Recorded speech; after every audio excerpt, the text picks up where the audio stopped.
Hello दोस्तों, कैसे हैं आप? बहुत अच्छे होंगे। मैं सल प्रदीप यादव। हम पढ़ रहे हैं मेंसुरेशन, उसी को आगे बढ़ाते अपनी क्लास स्टार्ट करते हैं। चलते हैं आज के पहले क्वेश्चन पर।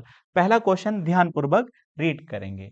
देखिए, पहला क्वेश्चन कहता है 18 मीटर भुजा वाले एक वर्गाकार पार्क के चारों ओर एक गोलाकार फुटपाथ बनाया जाना था। तो बताइए, एक पार्क है और पार्क किस प्रकार का है? वर्गाकार है, जिसकी सारी भुजाएं क्या होती हैं? बराबर होती हैं। इस पार्क के चारों ओर एक फुटपाथ बनाया जाना है और वह गोलाकार फुटपाथ है। तो ये क्या है? फुटपाथ है। अब ये क्या है? पार्क है। आगे कहता है, देखिएगा, फुटपाथ की अधिकतम चौड़ाई 5 मीटर है। इसका मतलब फुटपाथ अधिकतम चौड़ाई यहाँ पर कितनी होगी? यहाँ पर ही तो अधिकतम चौड़ाई होगी पार्क से। तो यहाँ पर कितना है? 5 मीटर है। इधर भी कितनी होगी? 5 मीटर होगी। अब देखिए, पार्क जो था वो किस प्रकार का था? वर्गाकार था। तो वर्गाकार कितनी भुजा है? 18 मीटर है। तो आप यहाँ भी कह सकते हैं ये भी कितनी लेंथ होगी यहाँ से लेकर यहाँ तक? 18 मीटर होगी। तो बताइएगा, तो पहले हम पार्क का क्षेत्रफल निकालते हैं। किसका निकालते हैं? पार्क का क्षेत्रफल।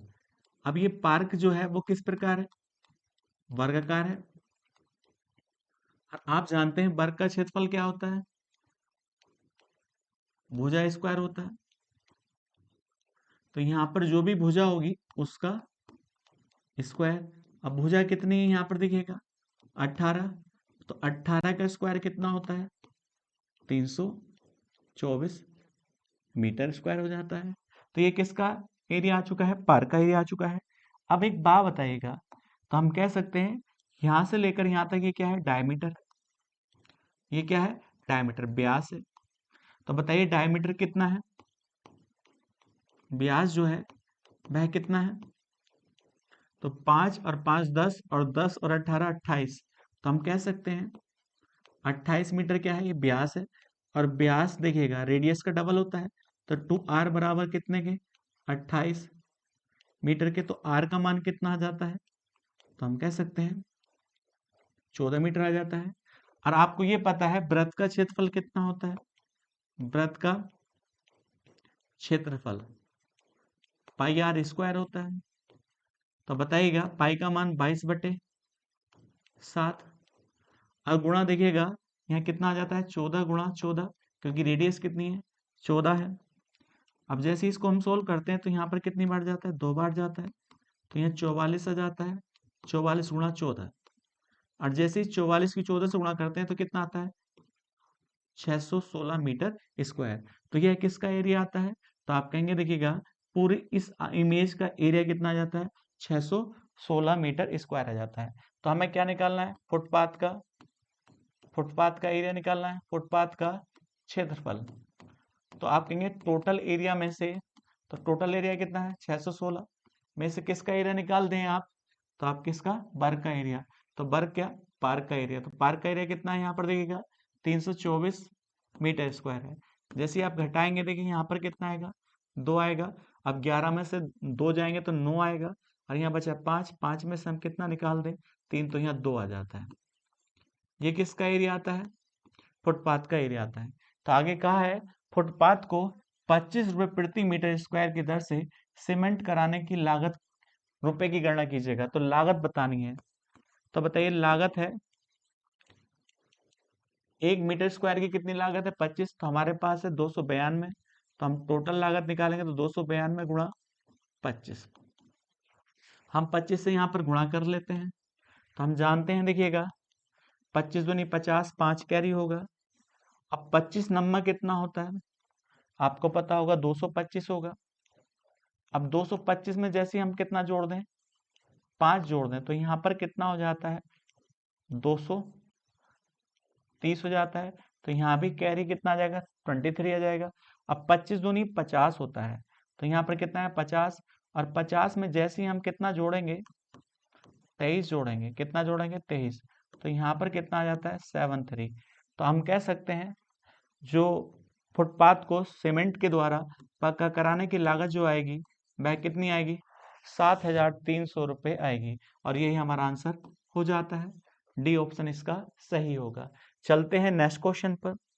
देखिए नेक्स्ट क्वेश्चन कहता है एक समचतुर्भुज का एक विकर्ण दूसरे से दुगना होता है। तो बताइएगा समचतुर्भुज आपको पता होना चाहिए रोम्बस है, इसकी सारी भुजाएं क्या होती है आपस में बराबर होती हैं। तो बताइएगा उसने कहा विकर्ण के बारे में कहा है, इसके विकर्ण जो होते हैं आपस में कितने एंगल पर काटते हैं 90 डिग्री पर काटते हैं। अब उसने कहा एक विकर्ण दूसरे विकर्ण का दुगना है, तो हम कहेंगे D1 है, ये D2 है। तो यदि एक है तो ये कितना मान लिया हमने 2 मान लिया। आप कुछ भी मान सकते हैं, कोई दिक्कत नहीं है। तो बताइए ये वाला विकर्ण ये कितना हो जाता है D2 हो जाता है। इसी प्रकार से ये वाला कितना हो जाता है D1 हो जाता है।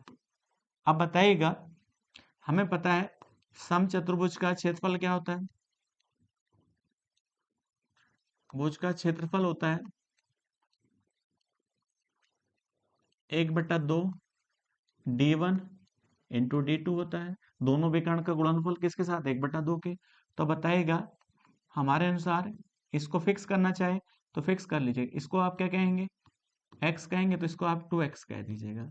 तो यहाँ पर कितना आ जाता है देखिएगा x गुणा 2x आ जाता है। और क्षेत्रफल दे रखा है, कितना दे रखा है k सेंटीमीटर स्क्वायर दिया है। तो बताइएगा यहाँ पर कितना है k है, और यहाँ देखिए 2 से 2 कट जाता है एक्स स्क्वायर। इसका मतलब एक्स स्क्वायर का मान कितना आ चुका है k आ चुका है। आगे उसने कहा तो उसकी भुजा की लंबाई क्या होगी, और ऑप्शन में देखिए k के अनुसार पूछा गया है। तो अब एक बात बताइएगा, तो हम कह सकते हैं इसके जो विकर्ण होते हैं आपस में समद्विभाजित होते हैं, इक्वल बाइसेक्ट करते हैं। यदि यहाँ से लेकर यहाँ तक ये कितना है 2x है, तो ये वाला कितना होगा यहाँ से यहाँ तक का x होगा, और ये वाला यहाँ से लेकर यहाँ तक कितना होगा x/2 होगा। होगा नहीं होगा। तो अब यहाँ आप देखिए पाइथागोरस प्रमेय लगाएंगे आप, तो ये क्या है सबसे बड़ी साइड है। तब देखिएगा आप इस प्रकार से देख सकते हैं, यहाँ पर देखिएगा यदि मैं आपसे कहूँ ये वाला आपको लेंथ निकालनी है, और ये वाली लेंथ कितनी है आपके पास है देखिएगा x है, और ये वाली कितनी x/2। पाइथागोरस प्रमेय सबको पता है। तो आप कह सकते हैं ये क्या है परपेंडिकुलर इसका स्क्वायर, और प्लस ये बेस है तो इसका स्क्वायर बटे 4, और ये किसके बराबर हो जाएगा हाइपोटेनस के बराबर होगा, कर्ण के बराबर होगा। देखिए ये क्या आ जाता है हाइपोटेनस के बराबर हो जाता है। अब देखिए यदि मैं आपसे कहता हूँ 4×4 4×5, तो यहाँ पर कितना आता है 5x² बटे कितना आ जाता है 4। और ये देखिएगा हमारे अनुसार तो हाइपोटेनस होता था सबसे बड़ी भुजा, लेकिन ये किसकी भुजा होगी यहाँ पर समचतुर्भुज की भुजा होगी।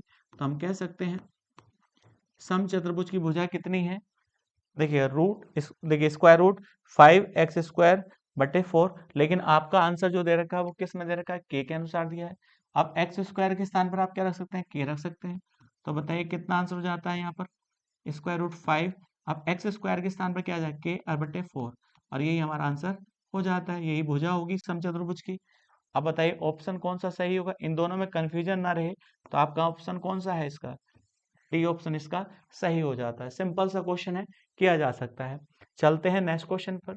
देखिए नेक्स्ट क्वेश्चन कहता है 14 सेंटीमीटर व्यास वाले पाइप के माध्यम से 50 मीटर लंबे, तो बताइए 50 मीटर क्या है लंबे है, और 44 मीटर चौड़े, तो चौड़ाई कितनी है यहाँ पर देखिएगा 44 मीटर उसकी चौड़ाई है, और यहाँ लंबाई कितनी है 50 मीटर लंबाई है। ये लंबाई है यहाँ से यहाँ तक, तो हम इसको क्या कहते हैं लेंथ है ये, और ये क्या है इसकी ब्रेथ है। आगे उसने कहा आयताकार टैंक में 5 किलोमीटर प्रति घंटा की दर से पानी बह रहा है। इसका मतलब इस टैंक में पानी बह रहा है, तो पानी पाइप से ही तो बह रहा होगा। तो इस पाइप से जो पानी बह रहा है उसकी गति कितनी है 5 किलोमीटर प्रति घंटे की गति से पानी बह रहा है। तो आपसे क्या पूछा है, अब इस वाले पाइप का व्यास दे रखा है, तो पाइप का व्यास जो दिया है वो कितना दिया है 14 सेंटीमीटर। बड़ा अच्छा सवाल है, ध्यानपूर्वक किया जाए तो बड़ा आसानी से किया जा सकता है। तो आपसे पूछा है तो टैंक में पानी का स्तर 7 सेंटीमीटर बढ़ाने के लिए, तो बताइएगा तो पानी का स्तर कितना रखना है इस टैंक में। तो देखिए 3D है, तो आप यहाँ तो मैं दिखा नहीं सकता, इसका मतलब ये इस प्रकार से पानी का लेवल उठेगा। तो यहाँ पर कितना रखना है इस पर 7 सेंटीमीटर इसका पानी का लेवल रखना है।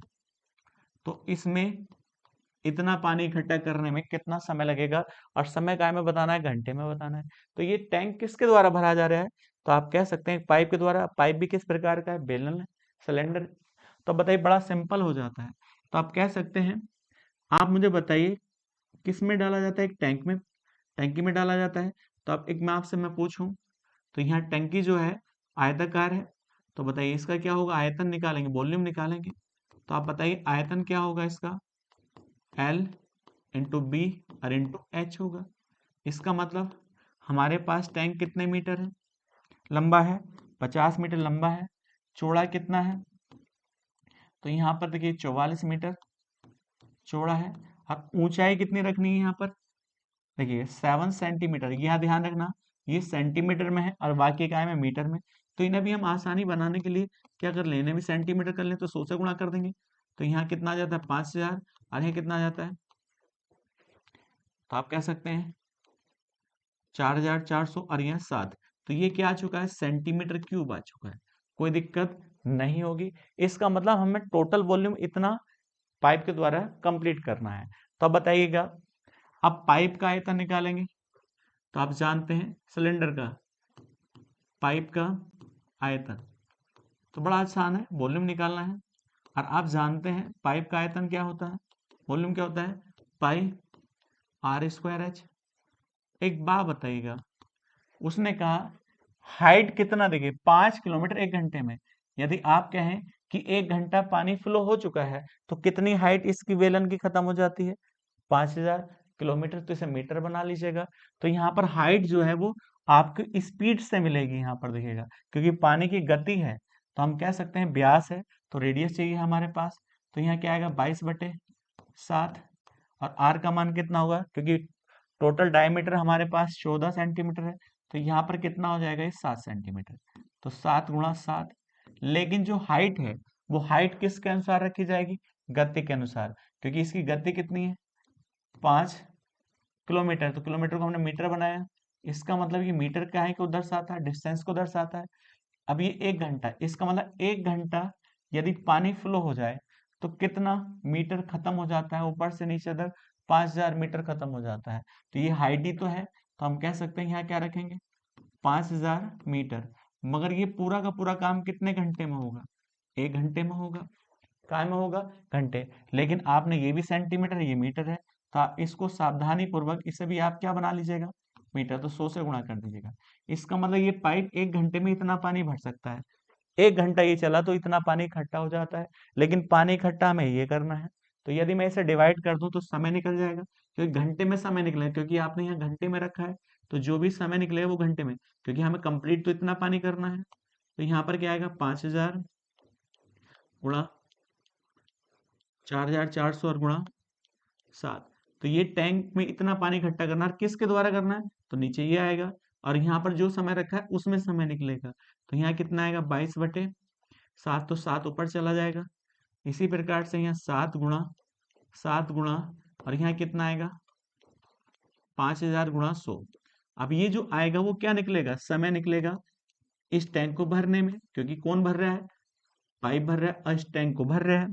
तो बड़ा सिंपल सा क्वेश्चन हो जाता है। यहाँ पर देखिएगा कितने जीरो है, यहाँ तक 5000 से ये 5000 कट जाता है, ध्यानपूर्वक काटे, इसके द्वारा ये कट जाता है।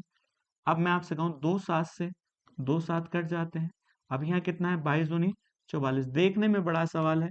अब मैंने आपसे कहा है ये जो आएगा वो आपको काय में आएगा, घंटे में आएगा, क्योंकि आपने जो समय यहाँ निकाला है वो घंटे के अनुसार निकाला है।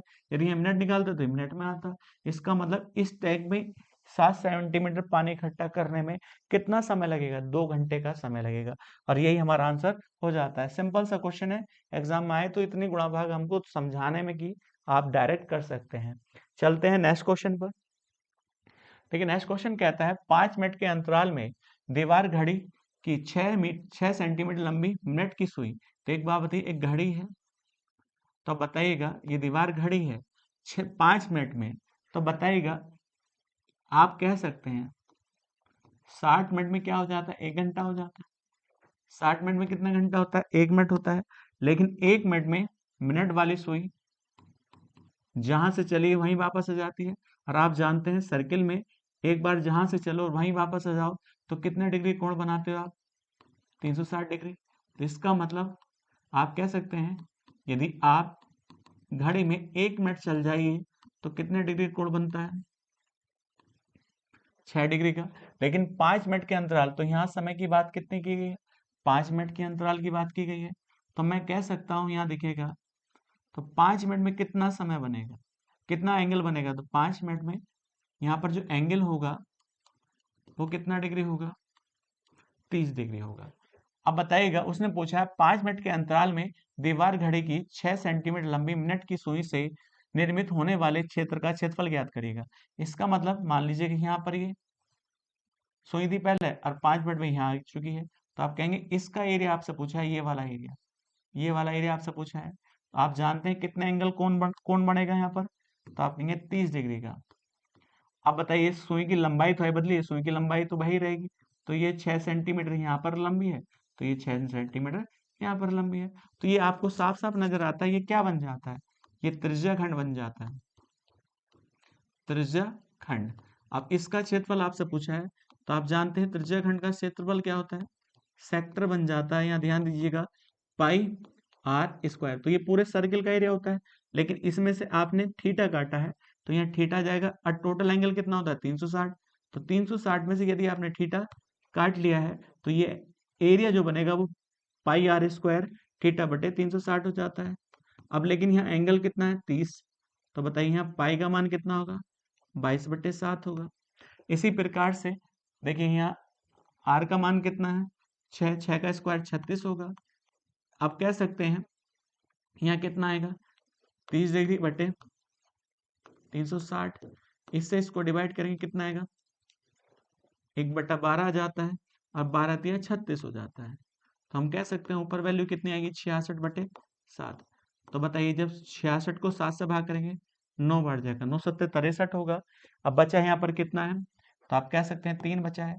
अब 3 30 हो जाता है, 7 चौक 28। तो बता सकते हैं 9.4 सेंटीमीटर स्क्वायर, ये वाला इसका सही आंसर सेंटीमीटर स्क्वायर ही हो जाता है। तो ये एरिया कितना होगा? 9.43 सेंटीमीटर स्क्वायर हो जाता है। यही इसका आंसर हो जाता है। चलते हैं नेक्स्ट क्वेश्चन पर। नेक्स्ट क्वेश्चन कहता है एक आयत की लंबाई और चौड़ाई क्रम से 50% और 30% बढ़ जाती है। तो बताइए एक आयत है, तो इसकी हमें लंबाई नहीं पता है। वो कहता है जो भी इसकी लंबाई है उसको कितना बढ़ा दिया जाए? 50% बढ़ा दिया जाए। और जो भी इसकी चौड़ाई है उसको कितना बढ़ा दिया जाए? 30% बढ़ा दिया जाए। तो आप कह सकते हैं लंबाई कुछ भी हो, चौड़ाई कुछ भी हो, तो एरिया तो बढ़ जाता है, क्योंकि यहाँ 50% बढ़ाया जाता है, यहाँ 30% बढ़ाया जाता है। लेकिन आगे सवाल में क्या कहा? यदि इतना सवाल होता तो आसानी से किया जा सकता था। यदि इसका क्षेत्रफल 95% बढ़ जाता है, इसका मतलब जो हमारे पास ये आयत था वो कहता है इसका एरिया कितना परसेंट बढ़ जाता है? 95% बढ़ जाता है। तो आयत की लंबाई लगभग चौड़ाई का कितने प्रतिशत बढ़ जाती है? तो अब एक बात बताओ, हमारे पास जो दोनों में कंपेयर पूछी है, लंबाई और चौड़ाई के बारे में पूछी है, लंबाई और चौड़ाई के बारे में, क्योंकि हमसे लास्ट में क्या पूछा है? आयत की लंबाई लगभग चौड़ाई का लगभग कितने प्रतिशत बढ़ जाता है। तो हमारे पास रियल मान तो है नहीं इनका। यदि हमारे पास रेशियो भी होता, पहले लेंथ और ब्रेथ का रेशियो भी होता, ये रेशियो नहीं है, ये बढ़ी हुई लेंथ के बारे में बताता है। यदि इनका रेशियो भी होता लंबाई और चौड़ाई का, उस रेशियो के अनुसार भी हम कर सकते थे।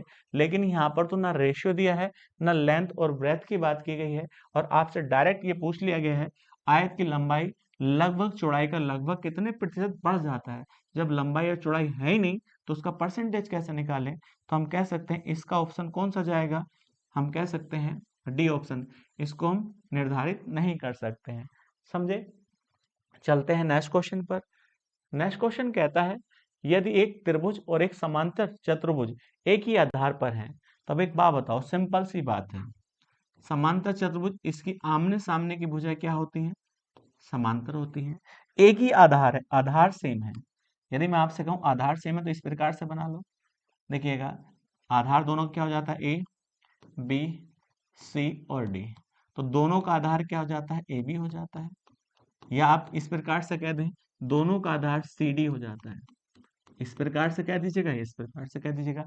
तो आप जानते हैं कौन सा चतुर्भुज है? समांतर चतुर्भुज है। अब समांतर चतुर्भुज में आमने सामने की भुजा क्या होती है? बराबर होती है। क्या होती है? बराबर। तो यहाँ पर दो त्रिभुज बनते नजर आ रहे हैं। ये दोनों के दोनों त्रिभुज क्या होंगे? कॉन्करेंट होंगे, सर्वांगसम होंगे। किस प्रकार से होंगे आप जानते हैं, क्योंकि देखिएगा अब यदि इन दोनों त्रिभुज को हम सर्वांगसम कर दें, कॉन्करेंट कर दें, तो बहुत आसान है। कैसे? ये वाला एंगल इसके बराबर होगा, क्योंकि अल्टरनेट एंगल है, क्योंकि दोनों के दोनों साइड्स क्या है? ये समांतर है। ए बी समांतर है किसके? CD के। तो ये क्या हो जाती है? ट्रांसवर्सल लाइन हो जाती है। तो ये वाला कोण इसके बराबर होगा, कोई दिक्कत नहीं। ये वाला कोण इसके बराबर हो जाता है, क्योंकि ये दोनों के लिए क्या है? CD और AB क्या है? पैरेलल है, क्योंकि समांतर चतुर्भुज की आमने सामने की भुजा क्या होती है? बराबर भी होती है और समांतर भी होती है। और ये दोनों में क्या है? ये कॉमन लेंथ है। तो हम कह सकते हैं यहाँ पर प्रॉपर्टी कौन सी लग जाती है? तो आप कहते दो एंगल साइड एंगल, ये वाली प्रॉपर्टी लग जाती है। और ये प्रॉपर्टी लगते ही ये दोनों त्रिभुज आपस में क्या हो जाते हैं? कॉन्कुरेंट हो जाते हैं। कॉन्कुरेंट का मतलब होता है सर्वांगसम हो जाते हैं। तो सर्वांगसम में आप जानते हैं, यदि ये दोनों त्रिभुज सर्वांगसम है तो इनका एरिया बराबर होगा। यदि मान लीजिएगा इसका एरिया 1 है तो इसका भी एरिया कितना होगा? 1 होगा। तब एक बात बताओ, जब एरिया बराबर हो चुका है तो आप बताओ इसमें समांतर चतुर्भुज जो है कौन सा है? A B C और D। तो समांतर चतुर्भुज का एक और एक के अनुसार हमारे अनुसार कितना होगा? 2 होगा। लेकिन इसमें ट्रायंगल का एरिया निकालें, ट्रायंगल जैसे A B और C, तो इसके अनुसार कितना हो? 1 होगा। तो हम कह सकते हैं ये इसका क्या है? आधा ही तो है। क्या है? इसका आधा है। तो आपसे पूछा है त्रिभुज का क्षेत्रफल बराबर होगा, तो त्रिभुज का जो क्षेत्रफल होगा समांतर चतुर्भुज के आधे के बराबर होगा, और यही इसका सही आंसर हो जाता है। बड़ा आसान है, किया जा सकता है। बहुत बार पूछा जाता है, नॉर्मल सा क्वेश्चन है, थियोरेटिकल क्वेश्चन है, किया जा सकता है। चलते हैं नेक्स्ट क्वेश्चन पर। नेक्स्ट क्वेश्चन सबसे ज्यादा ध्यान पूर्वक करिएगा, सबसे इंपॉर्टेंट क्वेश्चन है। चलते हैं क्वेश्चन पर। एक वृत्त की न्यूनतम त्रिज्या क्या है जिसकी परिधि एक पूर्णांक है? पूर्णांक का मतलब इंटीजर है। तो आप बताइएगा, और उसने कहा है r का मान 1 से बड़ा होना चाहिए। तो हमारे पास दे रखा है जो उसकी परिधि है वह क्या होना चाहिए? पूर्णांक होना चाहिए। तो आप जानते हैं इंटीजर दोनों प्रकार के होते हैं, पॉजिटिव भी होते हैं, निगेटिव भी होते हैं। लेकिन रेडियस आप जानते हैं निगेटिव नहीं हो सकती। तो बताइए पूर्णांक क्या होगा? 1 होगा या 2 होगा, 3 होगा, ये 4 होगा, और ये कहाँ तक होता है? इनफाइनाइट तक होता है। और आपको ये भी पता है पूर्णांक इनके बीच के नंबर नहीं होते। जैसे आपसे कहा जाए 1.2 क्या है? एक पूर्णांक है? पूर्णांक नहीं है। ध्यानपूर्वक इस बात को समझिएगा। पूर्णांक वैल्यू पूर्ण वैल्यू होती है। 1 होगा या 2 होगा या 3 होगा या 4 होगा, बीच के नंबर इसके पूर्णांक नहीं होते हैं। तो आपको पता है वृत्त की परिधि कितनी होती है? 2πr होती है। तो 2πr का मान एक पूर्णांक होना चाहिए। तो आप कह सकते हैं इसमें पाई वैल्यू आई है। पाई क्या होती है? पूर्णांक नहीं होती। यदि आप जानते हैं, यदि मैं पाई को हटाना चाहता हूं तो पाई से डिवाइड करना पड़ेगा, पाई से डिवाइड करना होगा। और यहाँ आर का मान ये पक्का है पाई से डिवाइड होगा तभी पाई कटेगी। लेकिन आर का मान, इसका मतलब यहाँ आर का मान कुछ भी हो सकता है एक्स के अनुसार। तो हम कह सकते हैं हमने यहाँ आर की वैल्यू जो मानी है एक्स बटे पाई मानी है। क्या मानी है? पाई मानी है। और ये साफ साफ कहता है इसका मान किससे बड़ा होना चाहिए? 1 से बड़ा होना चाहिए। यदि हम कहें यहाँ पर एक्स बटे पाई की जो वैल्यू है वह 1 से बड़ी होनी चाहिए, इसका मतलब क्या है? एक्स ग्रेटर देन पाई से होना चाहिए। अब इसका मतलब आपको ये पता है पाई की वैल्यू कितनी होती है? 3.14 होनी चाहिए। अब उसने कहा देखिएगा x का मान किससे बड़ा होना चाहिए? 3.14 होना चाहिए। तो आपको ये भी पता है पूर्णांक होना चाहिए। तो 3.14 पूर्णांक नहीं होता, और न्यूनतम भी होना चाहिए। तो इसकी अगली वैल्यू x की कितनी रख सकते हैं आप? 4। कितनी रख सकते हैं? 4, क्योंकि आपको पूर्णांक भी लेना है और न्यूनतम भी लेना है। इसका मतलब 3 से छोटा तो ले नहीं सकते। तो आप बताइए 3.14 क्यों नहीं ले सकते? क्योंकि ये पूर्णांक नहीं है। तो इससे अगली वैल्यू क्या होगी? 4 होगी। 4 ही क्या होगी? न्यूनतम मान होगा। इसका मतलब यहाँ पर यदि आप ये रख के करें सवाल 4 बटे पाई, तो पाई से पाई कट जाएगा, कितना मान आएगा? 8 आएगा। तो ये परिधि जो आई है वह क्या आई है? पूर्णांक आई है। अब किसी के मन में विचार आए कि आप यहाँ पर कितना मान रख के करें, देखिएगा 3 भी तो रख सकते हैं, 3, क्योंकि 3 पाई से पाई कट जाएगा 6 आ जाएगा। 3 इस मार्जिन रख सकते हैं, क्योंकि आपके पास ये कंडीशन भी होनी चाहिए, क्योंकि आपको यहाँ लिख के दिया है r का मान कितने से बड़ा होना चाहिए, 1 से बड़ा होना चाहिए। यदि आप यहाँ पर x का मान कितना रखोगे, 3 रखोगे, तो आप कह सकते हैं उसकी जो परिधि आएगी वह पूर्णांक आ जाएगी, कोई दिक्कत नहीं है, क्योंकि 3 से 3 कट जाएगा 6 आ जाएगा, 6 एक पूर्णांक है, क्योंकि आप कह सकते हैं पूर्णांक है, इंटीजर है नहीं है, 6 इंटीजर है, लेकिन जब यहाँ से रेडियस निकाली जाएगी तो उस रेडियस का मान किससे छोटा हो जाएगा, 1 से छोटा हो जाएगा, और यहाँ 1 से बड़ा रखना है, ये ध्यान रखिएगा। तो हम कह सकते हैं इसका ऑप्शन कौन सा सही होगा, तो ये वाला सही होगा, सी ऑप्शन। सबसे इंपॉर्टेंट क्वेश्चन है, ध्यान पूर्वक कीजिएगा, बड़ा अच्छा क्वेश्चन। चलते हैं नेक्स्ट क्वेश्चन पर। नेक्स्ट क्वेश्चन कहता है एक समबाहुभुज के एक आंतरिक कोण का बाह्य कोण से अनुपात 4:1 है, बहुभुज की भुजाओं की संख्या कितनी है। तो आप जानते हैं सबसे पहले तो बहुभुज के बारे में पता होना चाहिए, तो हम कह सकते हैं त्रिभुज भी क्या है, बहुभुज है, लेकिन इस बहुभुज में कितनी भुजाएं हैं, 3 भुजाएं हैं, तो आप कह सकते हैं 3 भुजा वाला भी पॉलीगन होगा, बहुभुज होगा, 4 भुजा वाला भी बहुभुज होगा, तो हम कह सकते हैं पॉलीगन में कितनी भी भुजा हो सकती हैं, लेकिन कोण 2 ही बनते हैं, एक कोण होगा आंतरिक कोण और एक होगा बाह्य कोण। तो ये कोण कौन सा है, बाह्य कोण है, ये कौन सा कोण है, बाह्य कोण। आप त्रिभुज में भी देख सकते हैं ये कोण कौन सा है, बाह्य है, और ये क्या है, आंतरिक है। इसी प्रकार इसमें देख सकते हैं ये बाह्य कोण है, ये आंतरिक कोण है, तो ये वाला कोण कौन सा होगा, आंतरिक कोण होगा। अब दोनों कोणों का अनुपात दिया है, तो बताइए अनुपात कितना है, 4:1 है, तो आंतरिक कोण यदि 4 होगा तो बाह्य कोण कितना होगा, 5 होगा। लेकिन हम जानते हैं इन दोनों कोणों का सम कितने के बराबर होता है, 180 के बराबर होता है, और रेशियो के अनुसार कितने के बराबर होगा, 5 के, और 5 से इसको डिवाइड करते हैं तो हम कह सकते हैं एक की वैल्यू कितने के बराबर आएगी, 36 डिग्री के। एक का मान कितने के बराबर है, 36 के बराबर है, तो हम कह सकते हैं तो बाह्य कोण कितना होगा, एक के रेशियो के अनुसार, तो बता सकते हैं 1 गुणा 36, तो इसका मान कितने के डिग्री के बराबर होगा, 36 डिग्री के। और इसकी वैल्यू कितनी होगी आंतरिक कोण की, 144 डिग्री।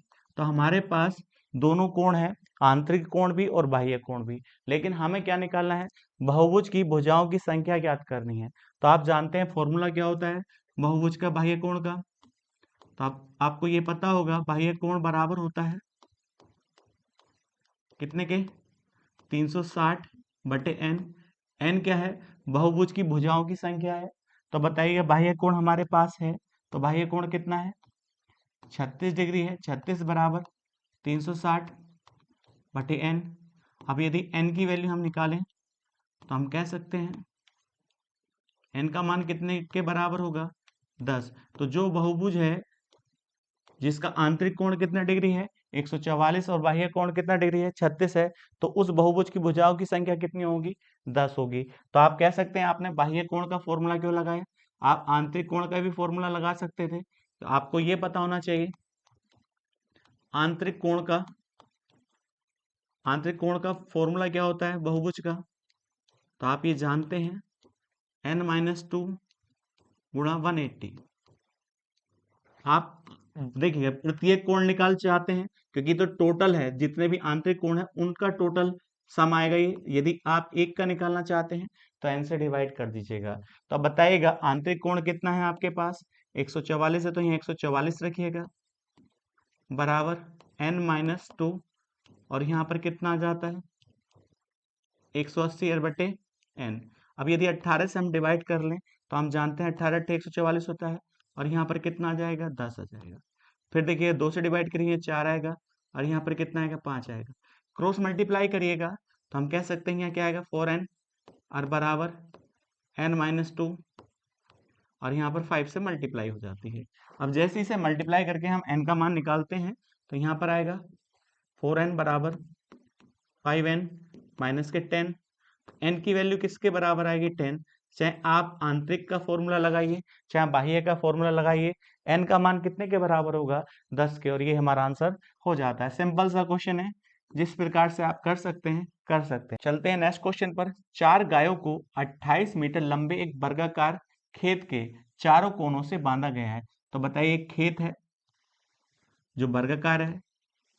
अब वर्ग की प्रत्येक भुजा क्या होती है, बराबर होती है।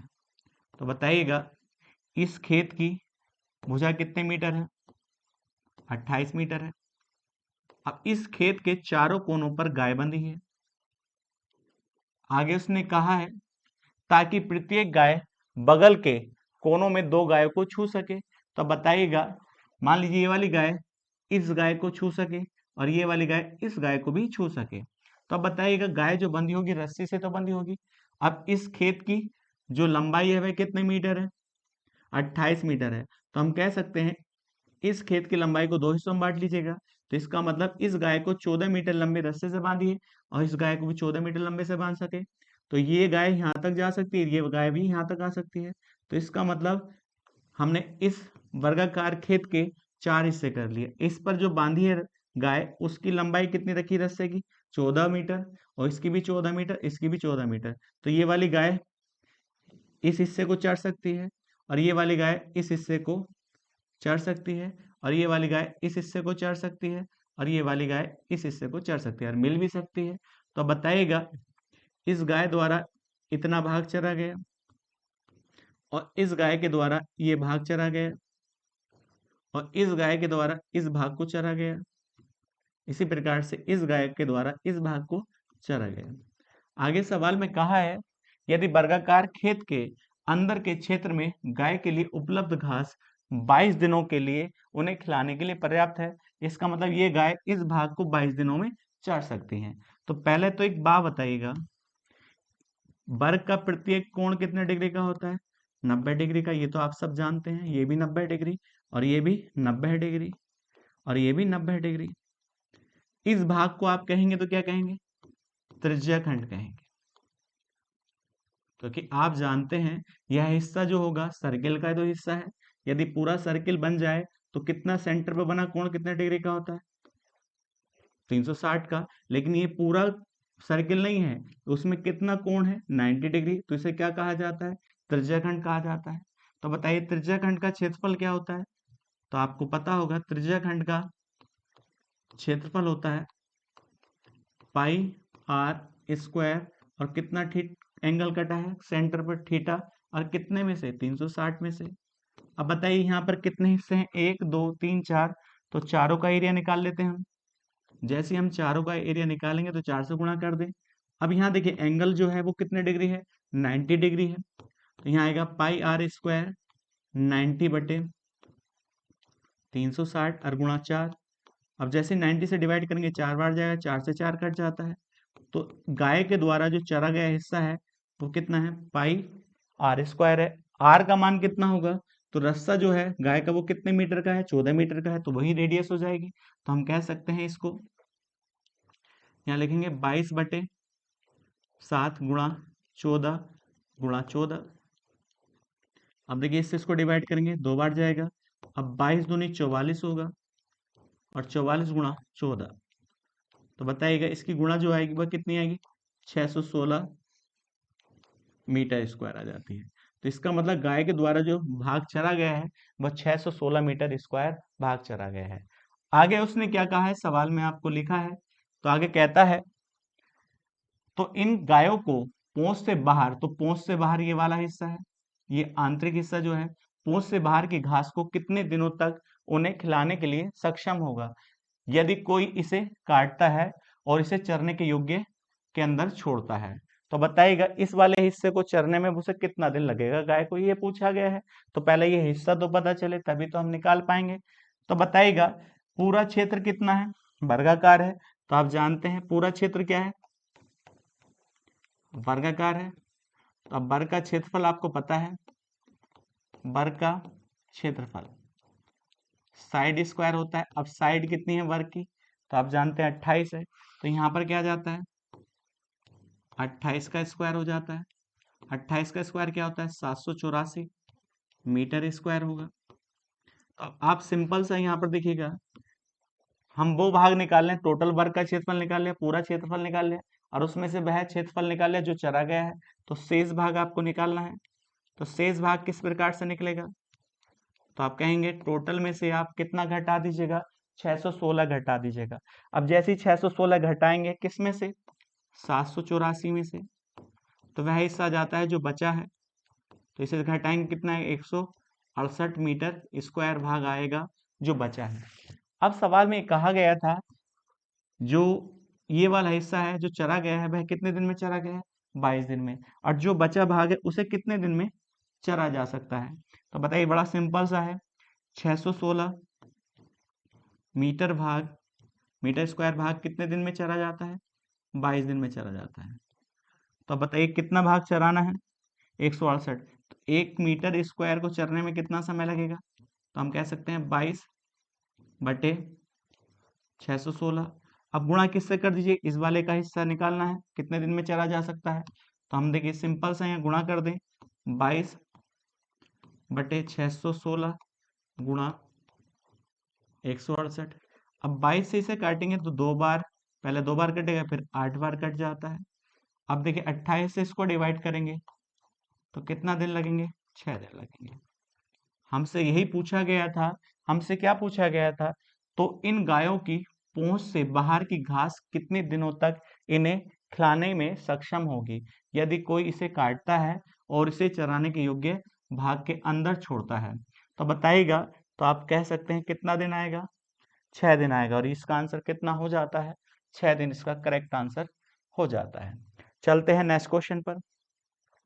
देखिए नेक्स्ट क्वेश्चन कहता है, एक वृत्ताकार पार्क का क्षेत्रफल 1386 मीटर स्क्वायर है यदि पार्क के अंदर चारों ओर 7 मीटर चौड़ा पथ बनाया गया है। तो बताइएगा, तो हम कह सकते हैं, अब यहाँ पर देखिएगा पथ बनाया कितना मीटर, 7 मीटर चौड़ा पथ बनाया गया है, और वृत्त का क्षेत्रफल कितना दे रखा है, वृत्त का क्षेत्रफल, अब एक बात बताइए कितना दिया है, यहाँ पर 1386 दिया है मीटर स्क्वायर। तो हम जानते हैं इसको आप क्या कह दीजिएगा, कैपिटल आर, बाहर वाली परिधि को इसके अनुसार ये क्या कह दीजिएगा, स्मॉल आर, क्योंकि एक अंदर सर्किल बनता है एक बाहर सर्किल बनता है, और बीच में क्या है, एक चौड़ाई का रास्ता है। तो हम जानते हैं बाहर का क्षेत्रफल आपको दे रखा है पूरा, बड़े वृत्त का क्षेत्रफल दिया है, तो हम पाई आर स्क्वायर बराबर कितना आएगा, 1386। अब पाई का मान यहाँ पर कितना होगा, 22/7 गुणा आर स्क्वायर बराबर 1386। अब देखिए 11 से काट लीजिए, 11 दूनी 22 होता है, 11 से डिवाइड करिए, 11 का ना 11 होगा, बचे कितना, 2, 28 हो जाता है, 11 दूनी 22 और 11 छंग 66 हो जाता है। फिर 2 से डिवाइड करिएगा, जैसे 2 से डिवाइड करेंगे यहाँ कितना आ जाता है, 63 आ जाता है। तो आर स्क्वायर बराबर कितना आएगा, 63 गुणा 7। तो यहाँ पर हम कह सकते हैं आर स्क्वायर का मान 63 गुणा 7 है, तो यहाँ इसको तोड़ सकते हैं, देखिएगा कितना आएगा, 9 सत्ते 63 होगा और गुणा 7। तो बताइएगा 9 का स्क्वायर रूट कितना होता है, 3, और यहाँ 2 साथ में एक साथ बाहर आ जाता है, तो आर का मान कितना हो जाता है, 21 हो जाता है। तो अब एक बात बताइएगा, ये कैपिटल आर है, तो हम कह सकते हैं जो वृत्ताकार पार्क है उसकी जो त्रिज्या है वह कितनी है, 21 सेंटीमीटर है, 21 मीटर सॉरी, क्योंकि ये मीटर में है। तो आपसे पूछा है पथ का क्षेत्रफल ज्ञात करिएगा, तो पथ का क्षेत्रफल निकालने के लिए पहले आपको अंदर वाले वृत्त का क्षेत्रफल निकालना होगा। तो बताइएगा रेडियस कितनी होगी, ये कितनी है, 21 है, तो 21 में से 7 घटा दी जाए तो अंदर वाली रेडियस आ जाती है, तो वह कितनी होगी, 14 मीटर होगी। तो हमें क्या निकालना है, रास्ते का क्षेत्रफल, तो रास्ते का क्षेत्रफल निकालना तो बड़ा आसान हो जाता है। किस प्रकार से, बड़े वृत्त का क्षेत्रफल तो पाई आर स्क्वायर बड़ी आर ली, और छोटे वृत्त का क्षेत्रफल पाई आर स्क्वायर छोटी आर ली है। अब दोनों को देखिएगा पाई कॉमन कर ले तो यहाँ जाता है आर स्क्वायर माइनस के आर स्क्वायर। तो अब एक बात बताइएगा, इसका मान देखिएगा, पाई का मान कितना होगा, 22/7। अब आर का आप स्क्वायर लिखना चाहते हैं तो 21 का वर्ग कितना होगा, 441, और अंदर वाली आर का मान कितना होगा, 196 होगा। होगा नहीं होगा, कोई दिक्कत नहीं है। अब देखिएगा घटा लीजिएगा, यहाँ पर देखिएगा 22/7 और गुणा, तो हम कह सकते हैं यहाँ 5 आएगा, और यहाँ पर 13, 13 में से 9 जाएंगे तो 4 आ जाता है, और यहाँ पर वैल्यू 3, यहाँ 2 आ जाता है। इससे इसको डिवाइड करिएगा, 7 या 21 होगा और 7 पंजे 35 हो जाता है। अब जैसे ही आप देखिएगा इसके मल्टीप्लाई करेंगे तो हम कह सकते हैं कितना आएगा, 770 मीटर स्क्वायर। और ये किसका क्षेत्रफल होगा, रास्ते का क्षेत्रफल होगा। यही हमसे पूछा गया था, तो सिंपल सा क्वेश्चन था, कर सकते हैं। चलते हैं नेक्स्ट क्वेश्चन पर। नेक्स्ट क्वेश्चन कहता है वृत्ताकार पार्क का क्षेत्रफल 1386 मीटर स्क्वायर है। यदि पार्क के अंदर चारों ओर 7 मीटर चौड़ा पथ बनाया जाए तब पथ का क्षेत्रफल ज्ञात कीजिएगा। तो बताइएगा, तो हमारे पास वृत्ताकार पार्क है, देखिएगा ये पार्क है, तो इसका क्षेत्रफल कितना है, 1386 मीटर स्क्वायर है। यदि पार्क के अंदर 7 मीटर चौड़ा पथ बनाया गया तो इसका मतलब इस पथ की चौड़ाई कितनी है, 7 मीटर है। और क्षेत्रफल किसका दे रखा है आपको, पार्क का क्षेत्रफल दिया है। तो बताइएगा पार्क किस प्रकार का है, वृत्ताकार है। तो आपको जो वृत्त का क्षेत्रफल दे रखा है, वृत्त का क्षेत्रफल आप कितना दिया है, 1386 मीटर स्क्वायर। तो बताइएगा बड़े वृत्त की त्रिज्या आप क्या मान लें, कैपिटल आर, और छोटे वृत्त की त्रिज्या आप जो मान लें, स्मॉल आर मान लें। हमारे पास वृत्त का जो क्षेत्रफल है वो बड़े वृत्त का क्षेत्रफल है। तो आप जानते हैं पाई आर स्क्वायर क्या होता है, वृत्त का क्षेत्रफल होता है। तो पाई आर स्क्वायर बराबर कितना, 1386 मीटर स्क्वायर। तो आपको पता है पाई का मान कितना होता है, 22/7 आर स्क्वायर बराबर 1386। अब इससे इसको हम पूर्णतः डिवाइड करें तो यहाँ कितनी बार जाएगा, 63 बार जाएगा। आर स्क्वायर बराबर यहाँ पर आ जाता है 7 या 21 हो जाता है, और 7 छंग 42, और 42 और 2 कितना हो जाता है, 44 हो जाता है। और 441 किसका स्क्वायर होता है, 21 का स्क्वायर होता है। तो बताइएगा बड़े वृत्त की त्रिज्या कितनी है, 21 मीटर है। आप बताइए 21 मीटर बड़े वृत्त की त्रिज्या है और 7 मीटर चौड़ा रास्ता है, तो छोटे वृत्त की त्रिज्या कितनी होगी, तो हम कह सकते हैं 14 मीटर होगी। अब हमें निकालना है पथ का क्षेत्रफल। तो बताइए पथ का क्षेत्रफल क्या होगा, बड़े वृत्त का क्षेत्रफल माइनस के छोटे वृत्त का क्षेत्रफल। तो हम जो निकालेंगे रास्ते का क्षेत्रफल निकालेंगे। तो रास्ते का क्षेत्रफल, तो बताइए किस प्रकार से लिख सकते हैं आप, पाई दोनों में आएगा, आर स्क्वायर माइनस के स्मॉल आर स्क्वायर। तो अब इसको आप किस प्रकार से लिख सकते हैं, तो हम कह सकते हैं इसको आप या तो इसका स्क्वायर कर लीजिएगा, बड़े आर का, छोटे आर का भी स्क्वायर कर लीजिएगा। आप या इस प्रकार से लिख लीजिए, एक बार जोड़ लीजिएगा, एक बार इन रेडियस को घटा लीजिएगा। तो यहाँ पाई का मान कितना है, 22/7। अब जब दोनों रेडियस को हम जोड़ेंगे तो कितना आएगा, यहाँ पर देखिएगा 35 आएगा, और यहाँ पर कितना आएगा 7, 7 से 7 कट जाता है। अब जब इसकी गुणा इसके साथ करेंगे तो यहाँ कितना आएगा, 770 मीटर स्क्वायर। ये किसका क्षेत्रफल होगा, रास्ते का क्षेत्रफल होगा, और यही हमसे पूछा गया था। तो इसका बी ऑप्शन इसका सही हो जाता है। चलते हैं नेक्स्ट क्वेश्चन पर। देखिए नेक्स्ट क्वेश्चन कहता है एक कमरे के लिए यदि लंबाई और चौड़ाई, तो लंबाई भी दी है, तो कमरे की लंबाई कितनी है, 3x + 10 मीटर। इसी प्रकार से उसकी चौड़ाई दी है, ब्रेथ दी है, कितनी दी है, 2x + 5 मीटर। आगे कहता है इसकी 4 दीवारों का क्षेत्रफल भी दे रखा है 60x + 180। तो बताइएगा, आप जानते हैं आयताकार क्षेत्र है और उसमें 4 दीवारी का क्षेत्रफल दे रखा है। तो ये कौन सी दीवार है, एक ये वाली दीवार है, एक ये वाली दीवार है, और एक ये वाली दीवार है, और एक ये वाली दीवार है। ये 4 दीवारी का क्षेत्रफल आपको दे रखा है। तो आप जानते हैं चारों दीवारों का क्षेत्रफल आपको पता है, चारों दीवारों का क्षेत्रफल तो आप जानते हैं 2l + b इंटू हाइट। तो आप कह सकते हैं पैरामीटर इंटू हाइट ही तो क्या होता है, 4 दीवारी का क्षेत्रफल होता है। तो यहाँ पर लंबाई भी है, चौड़ाई भी है। अब बताइए हमारे पास 4 दीवारी का क्षेत्रफल भी है, तो 4 दीवारी का क्षेत्रफल कितना है, 60x + 180 बराबर यहाँ 2l का मान और b का मान जोड़ लेते हैं, यहाँ पर कितना आएगा, 5x आएगा और +15 आ जाता है। अब इंटू हमें एच निकालना है। देखिए यहाँ पर कितना आएगा 60 एक्स प्लस 180 बराबर, इन्हें देखिए जैसे हम अंदर मल्टीप्लाई करने से पहले डिवाइड कर लेते सिंपल हो जाता है। यहाँ 2 से डिवाइड करेंगे तो दोनों यहाँ पर कितना आएगा 30x और प्लस 90। अब बताइएगा, और यहाँ पर देखिएगा यहाँ कितना है 5x प्लस यहाँ पर हो जाता है कितना 15। आगे कहता है देखिएगा हमारे पास, तो कमरे की ऊंचाई हमसे पूछा है। तो अब एक बात बताओ, कमरे की ऊंचाई पूछा है, इसमें से हम कितना कॉमन कर लें? यदि हम कहें यहाँ से, तो हम यहाँ से देखिए कितना कॉमन कर लें 6 कॉमन कर लें। तो जैसे ही 6 कॉमन करेंगे तो यहाँ पर कितना हो जाता है 5x हो जाता है और प्लस, और यहाँ कितना हो जाता है 15 हो जाता है और बराबर, तो यहाँ भी कितना होगा 5x प्लस 15 अब इंटू एच, और इससे ये कट जाता है तो हम एच का प्रॉपर मान कितना लिख सकते हैं 6 मीटर, और ये हमारा आंसर हो जाता है। तो हमसे पूछा था कमरे की ऊंचाई, तो एच का मान कितना आ चुका है 6 मीटर, यही हमारा ऑप्शन हो जाता है। चलते हैं नेक्स्ट क्वेश्चन पर।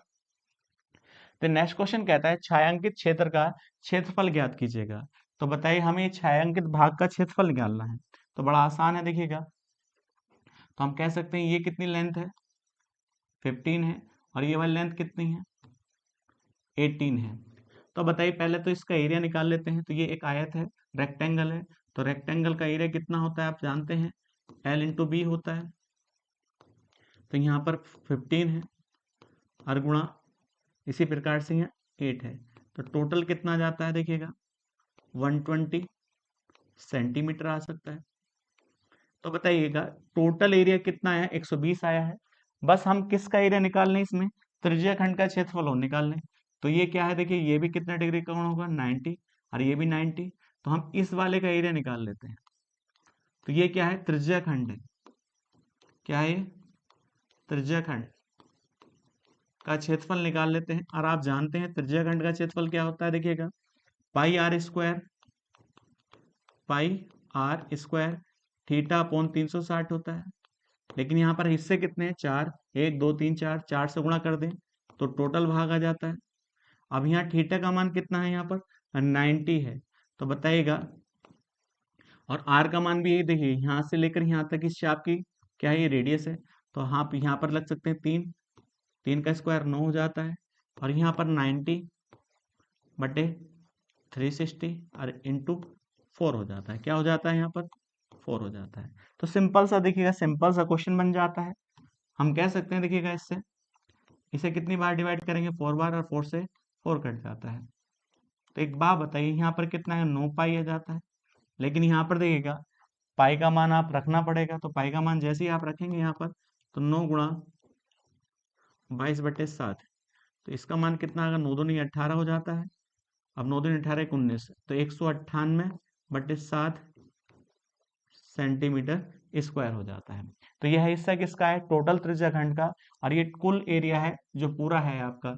तो यदि आप कह सकते हैं 120 में से आप कितना निकाल दें 198/7 निकाल दें, तो आपका जो हिस्सा है छायांकित भाग आ जाता है।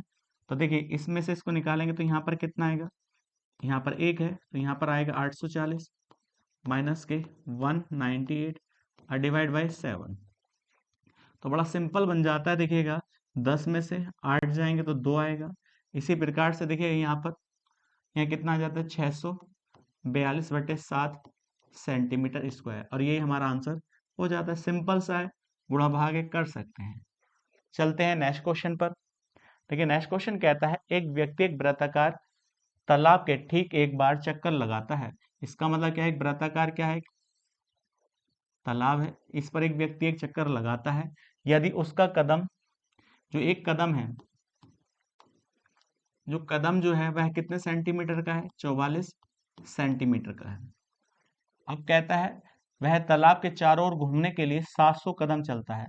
इसका मतलब इसका एक चक्कर लगाने में, देखिएगा इसका एक चक्कर लगाने में यहाँ से लेकर यहाँ तक वह कितने कदम चला है 700 कदम चला है। तो कदम में क्या चला है दूरी चला है, तो हम डिस्टेंस निकाल सकते हैं। एक कदम की दूरी कितनी है 44 सेंटीमीटर है, तो बताइएगा 700 गुणा 44। तो ये जो कदम थे वह सेंटीमीटर में दूरी बन जाते हैं। तो 0 और 0 7 चौक 28 हो जाता है। अब 7 चौक 28 और 2 30 हो जाता है। तो आप कह सकते हैं जो टोटल डिस्टेंस जो आई है कदम के द्वारा चली गई एक चक्कर में, वह कितनी आई है। तो आप इसे मीटर भी बना सकते हैं, तो सिंपल सा बन जाएगा, क्योंकि आप जानते हैं मीटर बनाने के लिए किससे डिवाइड करेंगे आप, 100 से डिवाइड करेंगे तो ये मीटर बन जाता है। अब एक चक्कर है, तो ये कौन सा चक्कर है, एक चक्कर कंप्लीट करने में कितनी दूरी चली जाती है, 308 मीटर चली जाती है। लेकिन आपसे क्या पूछा है, इसका तालाब का क्षेत्रफल पूछा है। तो क्षेत्रफल किससे निकाला जाएगा, रेडियस से। तो हम रेडियस निकालते हैं। आप जानते हैं जब वृत्त पर एक चक्कर आप चलते हैं तो दूरी कितने के बराबर होती है, 2πr के। और बराबर कितने का आएगा, 308।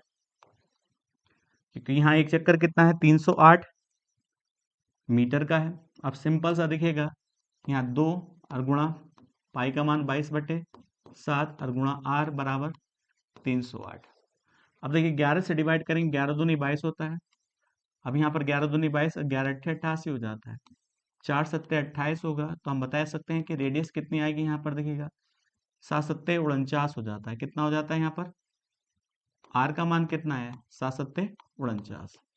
इसका मतलब यहाँ रेडियस जो आई है वो कितने मीटर आई है, 49 मीटर आई है। तो 49 मीटर आई है। तो अभी हमको क्या निकालना है, यहाँ पर क्षेत्रफल निकालना है। तो बताइएगा वृत्त का क्षेत्रफल क्या होता है, क्योंकि वृत्ताकार तालाब है। वृत्त का क्षेत्रफल, तो वृत्त का क्षेत्रफल होता है πr² होता है। पाई का मान 22/7। अब r कितनी आई है यहाँ पर, 49 गुणा 49, 7 सत्ते 49 होता है। तो यहाँ पर कितना आ जाता है, 154 गुणा 49। अब देखिएगा, क्योंकि हम यहाँ इकाई के अंक से भी नहीं निकाल सकते, यहाँ गुणा करनी ही पड़ेगी हमारे पास। देखिए यहाँ पर कितना है, 154 है और नीचे कितना है, 49 है। तो 9 चौक 36 होता है। अब 9 पंजे 45, 45 में हम 3 जोड़ेंगे तो 48 हो जाता है। अब 9 1 9 और 9 4 13 हो जाता है। इसी प्रकार से 4 चौक 16 होगा, 5 चौक 20 और 21 हो जाता है। अब यहाँ कितना आएगा, 6 आ जाता है। 6 14 होगा, और यहाँ पर कितना आएगा, 5, और यहाँ पर कितना आ जाता है, 7 आ जाता है। 7546। तो हम कह सकते हैं इसकी मल्टीप्लाई जो होगी 7546 मीटर स्क्वायर हो जाती है। अब एक बात बताओ, सिंपल सा ये क्वेश्चन बन जाता है, तो डी ऑप्शन इसका करेक्ट हो जाता है। चलते हैं नेक्स्ट क्वेश्चन पर। नेक्स्ट क्वेश्चन कहता है एक वर्ग का क्षेत्रफल 1764 वर्ग मीटर है और एक आयत की चौड़ाई उस वर्ग की भुजा की 2/3 है। तो बताइए, एक वर्ग है तो वर्ग की प्रत्येक भुजा क्या होती है, बराबर होती है। तो इस वर्ग का क्षेत्रफल दिया है, तो क्षेत्रफल कितना है, 1764 मीटर स्क्वायर है। आप जानते हैं वर्ग का एरिया कितना होता है, तो साइड स्क्वायर होता है। इसका एरिया जो होगा, जो साइड होगी वर्ग की उसका स्क्वायर होगा। हमारे पास एरिया है कितना है, 1764 मीटर स्क्वायर है, बराबर साइड स्क्वायर। अब हमें साइड निकालनी, तो इधर स्क्वायर इधर जाकर स्क्वायर रूट हो जाता है। तो स्क्वायर रूट कितना होगा, 1764 बराबर साइड। तो बताइए 1764 किसका स्क्वायर रूट है, तो यहाँ पर आ जाता है ये 42 का। इसका 42। तो बताइए 42 मीटर बराबर क्या होगा, यहाँ पर साइड हो जाता है। तो अब एक बात बताइए, वर्ग की जो साइड है वह कितनी है, 42 मीटर है। आगे उसने कहा है आयत की जो चौड़ाई है, तो एक आयत है, अब इसकी जो चौड़ाई है वो वर्ग की भुजा की 2/3 है। तो बताइएगा ये क्या है, आयत की लंबाई है और ये चौड़ाई है। जो चौड़ाई जो है, जो वर्ग की भुजा है, तो वर्ग की भुजा कितनी है, 42 है, उसका 2/3 है। तो हम कह सकते हैं यहाँ पर कितना होगा, 14, 14 दूनी 28। तो हम कह सकते हैं जो आयत की जो चौड़ाई आई है वह कितनी आई है, 28 मीटर आई है। यदि लंबाई चौड़ाई से 4 मीटर कम है, इसका मतलब लंबाई जो है इससे कम है 4 मीटर, तो हम कह सकते हैं यहाँ पर कितना आएगा, 24 मीटर आएगा। तो आपसे जो पूछा है आयत का क्षेत्रफल पूछा है, रेक्टेंगल का एरिया पूछा है, और आप जानते हैं रेक्टेंगल का एरिया कितना होता है, एल इंटू बी होता है, लेंथ इंटू ब्रेथ होता है। तो यहाँ लेंथ कितनी है 24 है और यहाँ ब्रेथ कितनी है 28 है। अब इसकी हमें मल्टीप्लाई करनी है, तो हम जानते हैं देखिएगा 8 चौक 32 होता है, तो 32 का मतलब इकाई का अंक 2 होना चाहिए। तो यदि इनकी हम मल्टीप्लाई करेंगे तो मल्टीप्लाई करने के बाद यहाँ पर कितना आएगा 772 मीटर स्क्वायर आएगा। ये किसका एरिया आएगा आयत का एरिया आएगा, रेक्टेंगल का एरिया जाता है। ये हमसे पूछा गया था और ये हमारा आंसर हो जाता है। सिंपल सा क्वेश्चन है, कर सकते हैं। चलते हैं नेक्स्ट क्वेश्चन पर। नेक्स्ट क्वेश्चन कहता है यदि एक आयत की प्रत्येक भुजा को 22% बढ़ा दिया जाता है, तो आप जानते हैं आयत क्या होता है, जिसकी आमने सामने की भुजा क्या होती हैं बराबर होती हैं और प्रत्येक कोण 90 डिग्री का होता है और इसके विकर्ण आपस में बराबर होते हैं। तो ये एल है और ये बी है। और उसने कहा इसकी प्रत्येक भुजा को 22% बढ़ा दिया जाता है तो उसका क्षेत्रफल कितना बढ़ जाता है। तो पहले आपको आयत का क्षेत्रफल पता होना चाहिए, एल इंटू बी होता है। इसको भी बढ़ाया जाता है कितना 22% और इसको भी बढ़ाया जाता है 22%। तो आप बताइएगा यदि आप कह सकते हैं 2% बढ़ाए जाएं तो उसके लिए आप एक डायरेक्ट फॉर्मूला लगा सकते हैं, x plus by plus x into by बटे 100। आप इस फॉर्मूले का इस्तेमाल कर सकते हैं। यदि फॉर्मूले का इस्तेमाल नहीं कर सकते जब भी आप इसका आंसर निकाल सकते हैं। तो यहाँ पर कितना आएगा 22, पहले भी 22% बढ़ाएगी लंबाई, फिर चौड़ाई भी 22% बढ़ाएगी ये। और जैसे इन दोनों की गुणा करेंगे तो आप जानते हैं 22 और 22 की गुणा करेंगे तो कितना आता है, तो 484 आएगा बटे नीचे 100। अब यहाँ देखिएगा इसका मान कितना हो जाता है 44 हो जाता है। कितना हो जाता है 44। और जब जैसे यहाँ देखिए 100 से भाग करेंगे तो यहाँ पॉइंट आ जाता है, तो यहाँ पर कितना आएगा 4.84 आएगा। अब इसे हम जोड़ लेते हैं तो हम कह सकते हैं 48.84% जो उसका एरिया है बढ़ जाएगा। यदि लंबाई और चौड़ाई को 22% बढ़ाया जाए तो आप सिंपल सा ये सवाल कर सकते हैं। तो कितना ऑप्शन इसका सही होगा, डी ऑप्शन इसका सही हो जाता है। चलते हैं नेक्स्ट क्वेश्चन पर। देखिए नेक्स्ट क्वेश्चन कहता है एक वृत्त एक आयत को घेरे हुए है तो जिसकी भुजा 4:3 है। तो बताइए एक वृत्त जो है एक आयत को घेरे हुए है, तो आप बताइएगा पहले क्या बना लीजिएगा, एक वृत्त बना लीजिएगा और वह किसको घेरे हुए है एक आयत को घेरे हुए है। तो आप जानते हैं इसको जब वो घेरेगा तो इसका जो डायमीटर होगा वह किसके बराबर होगा डायगोनल के बराबर होगा। तो ये डायमीटर किसका होगा, तो ये व्यास होगा। ये क्या होगा व्यास होगा, किसके लिए सर्किल के लिए होगा।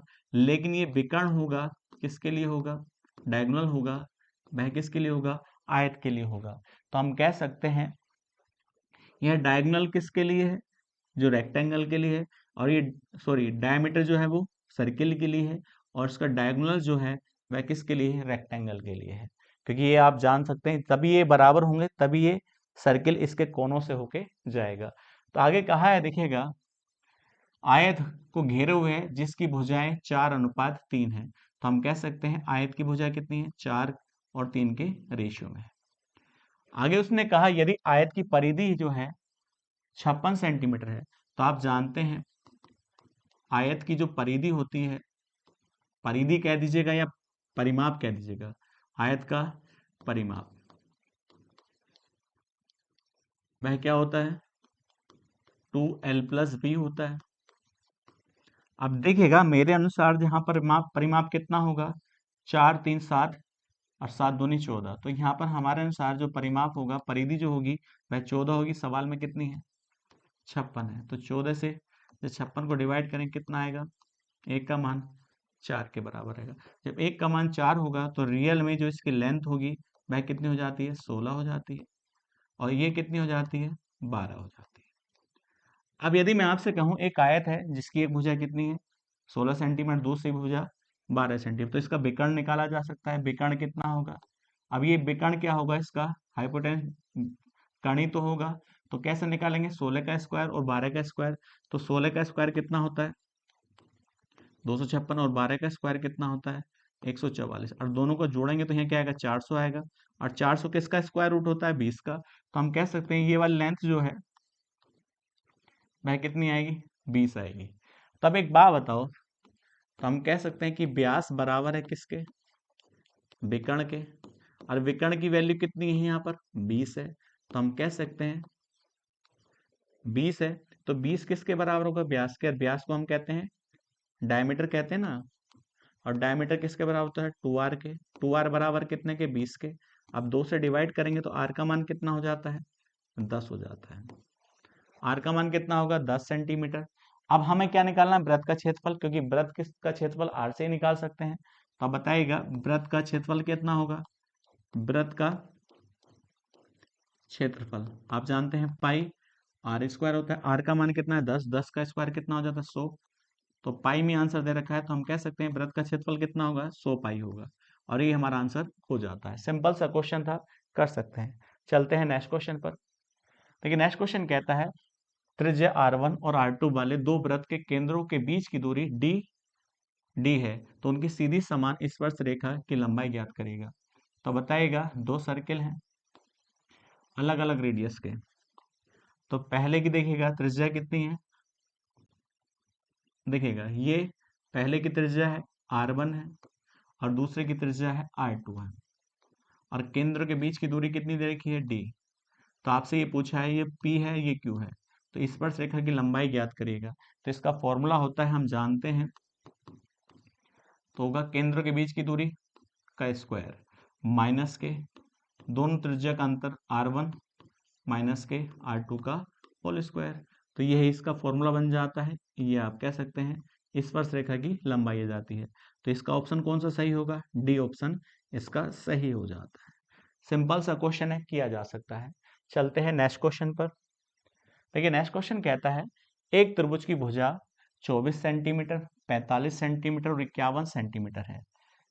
इसके प्रत्येक शीर्ष पर 10.5 सेंटीमीटर त्रिज्या वाले वृत्त खींचे जाते हैं। तो अब एक बात बताइएगा, तो पहले तो हम जानते हैं त्रिभुज है, तो त्रिभुज की भुजा कितनी है, 24 सेंटीमीटर है, 45 सेंटीमीटर है, और यहाँ 51 सेंटीमीटर है। तो आप जानते हैं त्रिभुज कितने होते हैं, 4 होते हैं। 4 कौन से, एक समबाहु त्रिभुज, एक समद्विबाहु त्रिभुज, समकोण त्रिभुज, एक विषमबाहु त्रिभुज। तो अब इसमें से त्रिभुज ये तो दो तो आपको साफ साफ नजर आते हैं कि समबाहु त्रिभुज नहीं हो सकता और समद्विबाहु त्रिभुज नहीं हो सकता, क्योंकि दो भुजा बराबर होनी चाहिए, तीन भुजा। तो हम इसको एक ट्राई कर लेते हैं, ये समकोण त्रिभुज तो नहीं है। समकोण त्रिभुज में दो छोटी भुजा का स्क्वायर बड़ी भुजा के स्क्वायर के बराबर हो जाता है, तो समकोण त्रिभुज बन जाता है। तो आप एक बात बताइएगा, जानते हैं 24 का वर्ग कितना होता है, 576 होता है। इसी प्रकार से 45 का स्क्वायर और कर ले हम, तो जैसे 45 का स्क्वायर करेंगे तो यहाँ कितना आएगा, 25 आएगा, और 4 का वर्ग 16 हो जाता है। अब देखिएगा इसका मान जैसे हम निकालेंगे 5, 24 20 दूनी 40 हो जाता है। तो यहाँ 5 यहाँ 2, तो ये वैल्यू कितनी आती है, 45 का स्क्वायर कितना होता है, तो ये हो जाता है 2025 हो जाता है। तो यहाँ 1 आएगा, यहाँ 0 आ जाता है, यहाँ 6 और यहाँ 2 आ जाता है। और 2601 किसका वर्ग होता है, 51 का वर्ग होता है। इसका मतलब ये त्रिभुज जो बनेगा वह त्रिभुज कौन सा होगा, समकोण त्रिभुज होगा। क्योंकि समकोण त्रिभुज कब होगा, जब दो छोटी भुजा का स्क्वायर जो होता है बड़ी भुजा के स्क्वायर के बराबर हो जाता है, वह त्रिभुज कौन सा बन जाता है, रेक्टेंगल ट्रायंगल बन जाता है, राइट एंगल ट्रायंगल बन जाता है, समकोण त्रिभुज बन जाता है। तो बताइएगा यहाँ पर सबसे बड़ी भुजा कौन सी होगी, 51 सेंटीमीटर। अब इनको आप कोई सा भी मान सकते हैं, यहाँ 24 लिख दो, उससे कोई फर्क नहीं पड़ेगा, चाहे यहाँ 45 लिख दो। ये त्रिभुज जो बना है वो समकोण त्रिभुज बना है। आगे उसने कहा है, देखिएगा यदि इसके शीर्ष पर 10.5 सेंटीमीटर त्रिज्या वाले वृत्त खींचे जाते हैं, तो वृत्त के खंडों द्वारा घेरे गए भाग को छोड़कर त्रिभुज का क्षेत्रफल ज्ञात कीजिएगा। इसका मतलब क्या है, यहाँ से 10.5, यहाँ देखिएगा 10.5, यहाँ से भी 10.5, और यहाँ से भी 10.5 सेंटीमीटर त्रिज्या के क्या काटे जाते हैं, यहाँ से देखिए त्रिज्या खंड काटे जाते हैं, और शेष भाग पूछा है। तो सिंपल सा है, ध्यान पूर्वक करिएगा। आप जानते हैं त्रिभुज के तीनों कोणों का योग कितना होता है, 180 होता है। तो पहले हम त्रिज्या खंड का क्षेत्रफल निकाल लेते हैं। बड़ा अच्छा सवाल है। त्रिज्याखंड का क्षेत्रफल, तो आप जानते हैं त्रिज्याखंड का क्षेत्रफल कितना होगा, पाई आर स्क्वायर थीटा बटे 360, यही तो होता है। अब यहाँ देखिएगा त्रिज्याखंड अलग अलग है, देखिए इनकी रेडियस तो समान है, इनके एंगल अलग हैं। इसकी क्योंकि ये तो 90 होगा, मगर इसका नहीं पता, ये 90 से छोटा ही होगा, मगर ये नहीं पता कितना होगा, नहीं इसका पता हो। तो हम इस प्रकार से लिख सकते हैं इसको, देखिएगा हम सारे त्रिज्याखंड का एक साथ क्षेत्रफल निकालते हैं। तो यहाँ लिखेंगे पाई आर स्क्वायर θ1 प्लस θ2 और प्लस θ3। तो तीनों त्रिज्याखंड का क्षेत्रफल हम एक साथ निकाल रहे हैं, तो तीनों त्रिभुज के तीनों कोणों का मान तो हमें पता होता है, 180 होता है, अब बटे कितना आएगा, 360 आएगा। तो हम जो ये एरिया निकाल रहे हैं वो एक साथ निकाल रहे हैं सभी त्रिज्याखंड का। तो बताइएगा त्रिभुज के तीनों कोणों का योग कितना होता है, 180 होता है, इनका तो पता है। तो अब एक बात बताइए, पाई आर स्क्वायर यहाँ क्या लिख सकते हैं, 180 बटे 360, जैसे इससे डिवाइड करेंगे तो नीचे क्या आ जाता है, 2 आ जाता है, क्या जाता है 2। तो अब बताइएगा सभी त्रिज्याखंड के भाग का क्षेत्रफल कितना आएगा, पाई आर स्क्वायर बटे 2। आर का मान हमें पता है 10.5 सेंटीमीटर, ये भी 10.5 सेंटीमीटर, और ये भी 10.5 सेंटीमीटर, और यहाँ भी क्या होगा 10.5 सेंटीमीटर। तो अब एक बात बताओ, सिंपल सा एक क्वेश्चन बन जाता है।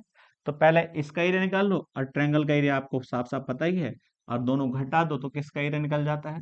तो आपसे जो पूछा गया है, तो अब बताइए यहाँ पर कितना आएगा, 22/7 और 10.5 गुणा 10.5 और बटे 2। अब देखिएगा इससे हम इसको डिवाइड करें तो हम कह सकते हैं यहाँ कितनी बार जाएगा, 1.5 और 2 से इसे डिवाइड कर दें 11 आएगा। अब 11 की हम 1.5 से गुणा कर लें, तो यहाँ गुणा भाग का सवाल है, 11 पंजे 55 हो जाता है, और 11 का ना 11 एक 16 हो जाता है, इतना आ जाता है गुणा। यहाँ कितना आएगा, 10.5 आएगा। तो हम इनकी गुणा कर लें, 16.5 और यहाँ पर 10.5 की, तो यहाँ कितना है, 5 पंजे 25 होगा, 5 16 पंजे 80, 80 2 82 हो जाता है, और यहाँ पर 0 आएगा। फिर देखिए यहाँ पर क्या आएगा, 6 5 कितना आएगा, 5 आएगा, यहाँ 6 आएगा, यहाँ 1 आएगा, जोड़ लेते हैं, 5 2 8 5 13 होगा, यहाँ 7 होगा, 1 होगा, और दशमलव के बाद यहाँ भी एक अंक है, यहाँ भी एक अंक है, तो दशमलव से पहले कितने अंक होने चाहिए, तो दशमलव के बाद कितने अंक होने चाहिए, 2 अंक होने चाहिए। तो हम कह सकते हैं इसकी जो गुणा आएगी वह कितनी आएगी, 173.25। अभी ये तो ये भाग आया है जो घिरा हुआ है। अब हमसे देखिएगा समकोण त्रिभुज का क्षेत्रफल निकालना है, यहाँ पर क्या निकालेंगे, समकोण त्रिभुज का क्षेत्रफल।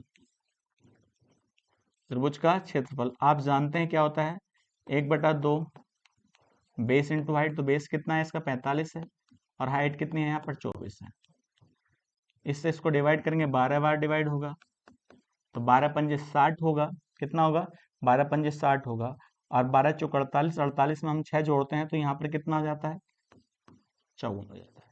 तो बताइएगा समकोण त्रिभुज का क्षेत्र कितना जाता है, 540। हमसे क्या पूछा है, वृत्त के खंडों द्वारा घिरे गए भाग को छोड़कर, तो आपसे जो एरिया पूछा है ये वाला एरिया पूछा है, तो टोटल एरिया ये है, उसमें से जो घिरा क्षेत्रफल है आप वो घटा दीजिएगा, और वह कितना है, 173.25।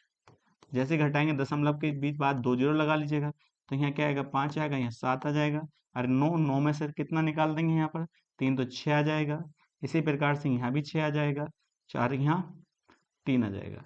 तो बताइएगा कितना क्षेत्रफल बचा है, 366.75 सेंटीमीटर स्क्वायर एरिया बचा है, और ये हमारा आंसर हो जाता है। तो बी ऑप्शन इसका करेक्ट होगा। गुणा भाग का क्वेश्चन है, किया जा सकता है। चलते हैं नेक्स्ट क्वेश्चन पर। किसी 4 सेंटीमीटर भुजा वाले वर्ग के प्रत्येक कोने से 1 सेंटीमीटर का टुकड़ा काट दिया गया। तो बताइए एक वर्ग है, तो वर्ग की प्रत्येक भुजा क्या होती है, बराबर होती है। तो बताइए इस वर्ग की भुजा कितनी है, 4 सेंटीमीटर है, लेकिन उसने कहा है, देखिएगा प्रत्येक कोने से 1 सेंटीमीटर टुकड़ा काट दिया जाता है, तो इसका मतलब 1 सेंटीमीटर टुकड़ा काट दिया जाता है। यहाँ भी क्या काट दिया जाता है, 1 सेंटीमीटर टुकड़ा काट दिया जाता है। इसी प्रकार से तो यहाँ पर क्या बन जाता है, ये देखिए आप देख पाएंगे अष्टभुज बन जाता है। क्या बन जाता है? अष्टभुज बन जाता है। अब एक बात बताओ, वर्ग का प्रत्येक कोण कितने डिग्री का होता है? 90 डिग्री का। ये तो आप जानते हैं। तो बताइए ये भी 1 सेंटीमीटर है, ये भी 1 सेंटीमीटर है, ये भी 1 सेंटीमीटर है, ये भी 1 सेंटीमीटर है, ये 1 सेंटीमीटर है, ये भी 1 सेंटीमीटर है, ये भी 1 सेंटीमीटर, तो ये भी 1 सेंटीमीटर। टोटल लेंथ कितनी थी? 4। तो हम कह सकते हैं ये वाली लेंथ कितनी होगी? 2 सेंटीमीटर। ये भी कितनी होगी? 2 सेंटीमीटर। और ये भी कितनी होगी? 2 सेंटीमीटर। और ये भी कितनी होगी? 2 सेंटीमीटर होगी। अब हमसे क्या पूछा है? इसकी परिधि कितनी है? तो परिधि निकालने के लिए टोटल लेंथ निकालनी है। हमारे पास ये वाली लेंथ नहीं है। हम जानते हैं वर्ग का प्रत्येक कोण कितने डिग्री का होता है? 90 डिग्री का। ये लेंथ 1 है और ये भी लेंथ 1 है, तो ये वाली लेंथ कितनी होगी? तो आप कह सकते हैं, देखिए यहाँ पर कितना जाएगा? √2 हो जाएगा। तो बताओ ये वाली लेंथ कितनी होगी?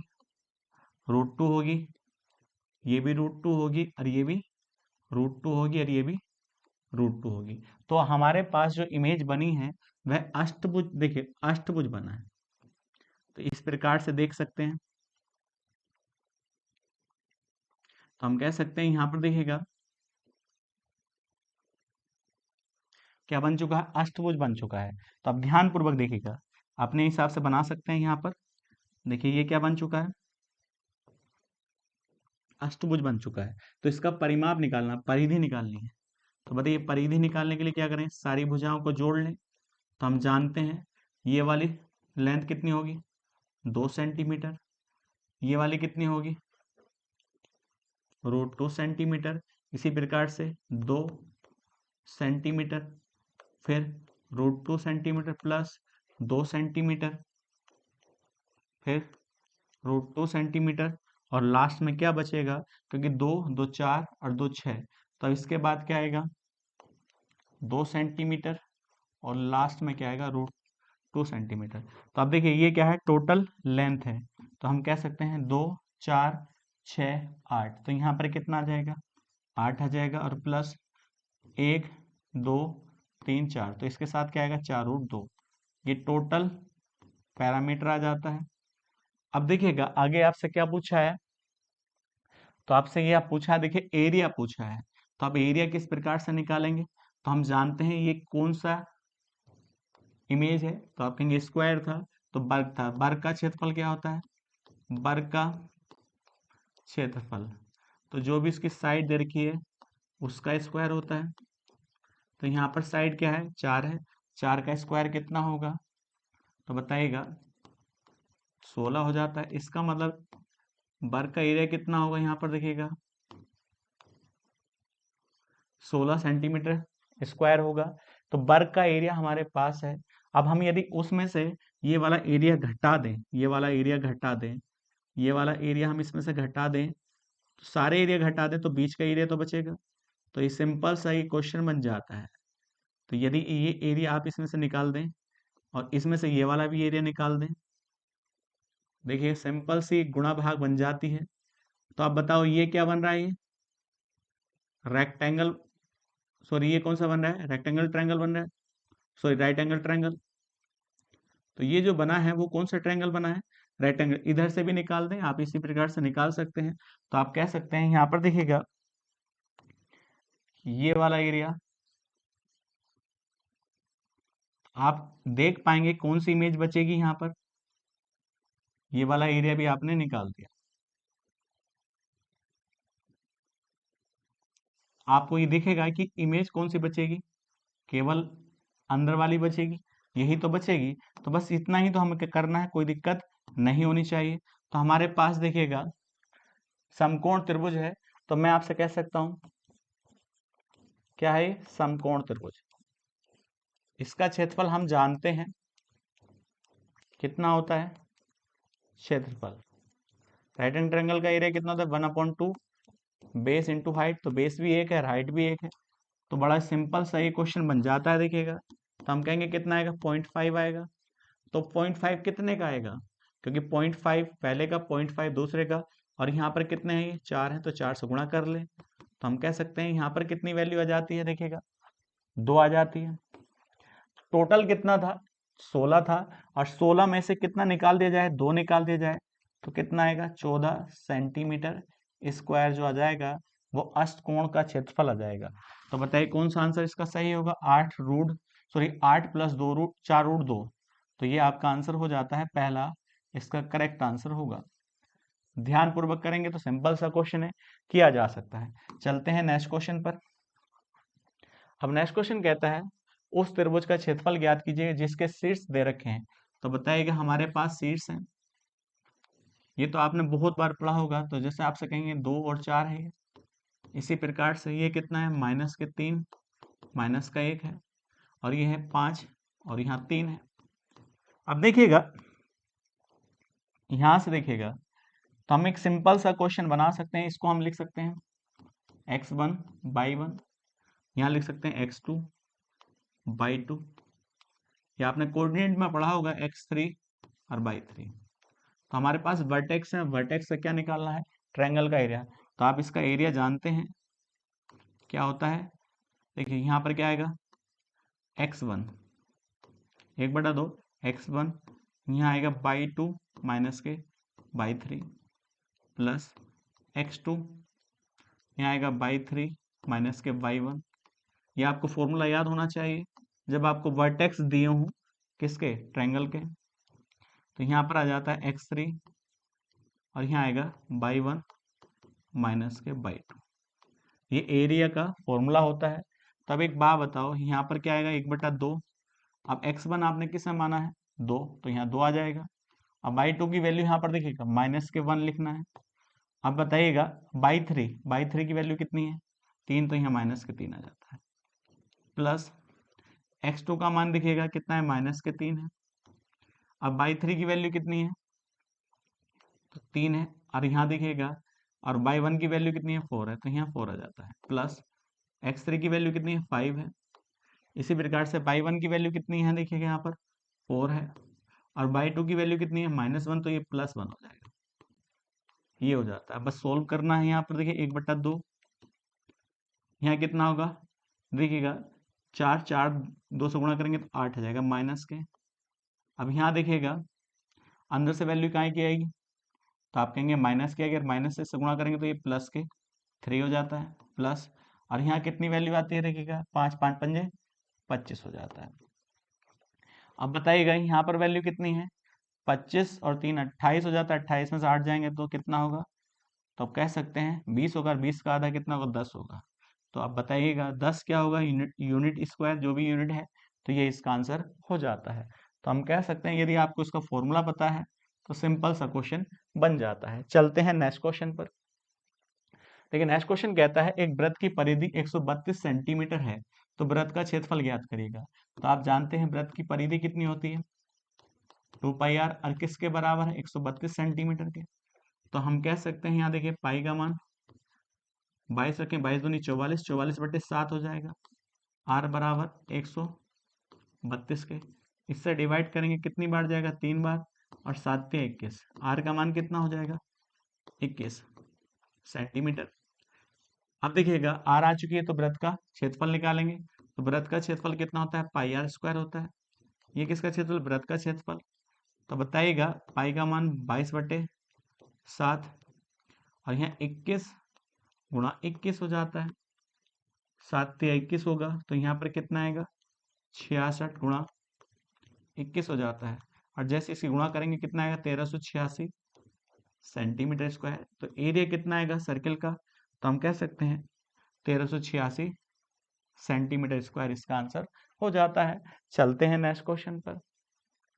देखिए नेक्स्ट क्वेश्चन कहता है किसी त्रिभुज की प्रत्येक भुजा की लंबाई 12 सेंटीमीटर है, तो उस त्रिभुज की परित्रिज्या की लंबाई ज्ञात करिएगा।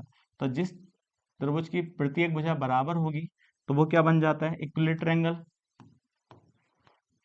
समबाहु त्रिभुज बन जाता है। ये भी 12 सेंटीमीटर है, और ये भी 12 सेंटीमीटर है, और ये भी कितनी है, 12 सेंटीमीटर। तो ये त्रिभुज कौन सा है, समबाहु त्रिभुज है, इक्विलेटरल ट्रायंगल है। अब जानते हैं, देखिएगा समबाहु त्रिभुज के परिवृत्त त्रिज्या, ये परिवृत्त त्रिज्या, इसका मतलब ये आपसे कैपिटल आर पूछ रहे हैं। तो कैपिटल आर क्या होती है समबाहु त्रिभुज की, समबाहु त्रिभुज की परित्रिज्या, जिसको हम कहेंगे कैपिटल आर कहते हैं, तो ये होती है a/√3। ए क्या है? भुजा है, तो आपको भुजा पता है इसकी, तो भुजा कितनी है? 12 है, तो 12/√3। अब इससे इसको डिवाइड करेंगे तो कितनी बार जाए? 4, और रूट से डिवाइड करें रूट 7 रहेगा। तो इसका मतलब हम कह सकते हैं समबाहु त्रिभुज की परित्रिज्या कितनी होगी? 4√3 सेंटीमीटर। यही हमारा आंसर हो जाता है। सिंपल सा क्वेश्चन है। चलते हैं नेक्स्ट क्वेश्चन पर। देखिए नेक्स्ट क्वेश्चन कहता है यदि एक समबाहु त्रिभुज की भुजा में 34% की वृद्धि की जाए तो उसके क्षेत्रफल में कितने प्रतिशत की वृद्धि होगी? तो पहले हमारे पास समबाहु त्रिभुज का क्षेत्रफल होना चाहिए। तो हम जानते हैं समबाहु त्रिभुज का क्षेत्रफल कितने के बराबर होता है? √3/4 साइड स्क्वायर, जो भी इसकी साइड है, मान लो a²। तो ये क्या है? एक कांस्टेंट मान है जो हर समबाहु त्रिभुज के साथ रहता है, लेकिन उसकी रेडियस देखिएगा साइड बदलती रहती है। तो यहाँ साइड कितनी बार मल्टीप्लाई कर रही है? 2 बार मल्टीप्लाई कर रही है। तो अब बताइएगा, तो हम कह सकते हैं 34% जो वृद्धि होगी वह कितनी बार होगी? 2 बार वृद्धि होगी। और जब लगातार वृद्धि हो तो आप इसका फॉर्मूला का इस्तेमाल कर सकते हैं, x plus by plus x into by बटे 100 ये आ जाता है। तो यहाँ पर कितना आएगा? देखिएगा 34 प्लस 34। अब यहाँ पर 34 की गुणा 34 से करेंगे तो 34 का स्क्वायर आपको याद होना चाहिए। 4 का वर्ग कितना होगा? 16 होगा। अब 3 का वर्ग 9 होगा। 3 चौक 12 24 हो जाता है। तो ये क्या आएगा? 6 5 तो 1156 हो जाता है। इसका मतलब 1156 कितना आएगा? 1156 अब बटे 100। अब एक बात बताओ, जब इतना आ चुका है तो यहाँ पर देखिए इन दोनों को जोड़ लेते हैं तो इधर कितना आएगा? 68 प्लस, अब देखिए 2 जीरो से डिवाइड करें तो यहाँ पे क्या है? 11.56।